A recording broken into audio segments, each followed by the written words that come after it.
जदीद और स्टोर लाया जदीद और कारामद हर्ब ग्राइंडर, जो बावर्ची खाने में सब्जियां और जड़ी बूटियां बारीक काटने के लिए इस्तेमाल होता है। अपने कम्पैक्ट डिजाइन की वजह से इसे इस्तेमाल करना निहायत आसान है।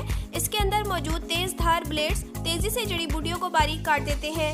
ये खास तौर पर धनिये, पुदीने और दीगर नरम पत्तों वाली जड़ी बूटियों के लिए मौजू है। इसके इस्तेमाल से चाकू और तख्ते की जरूरत कम हो जाती है, जिससे वक्त और मेहनत की बचत होती है। इसकी सफाई भी बहुत आसान है क्योंकि इसके पुर्जे अलहदा हो सकते हैं। इसका हल्का फुल्का और पायदार मटेरियल इसे लंबे अरसे तक कारामद बनाता है।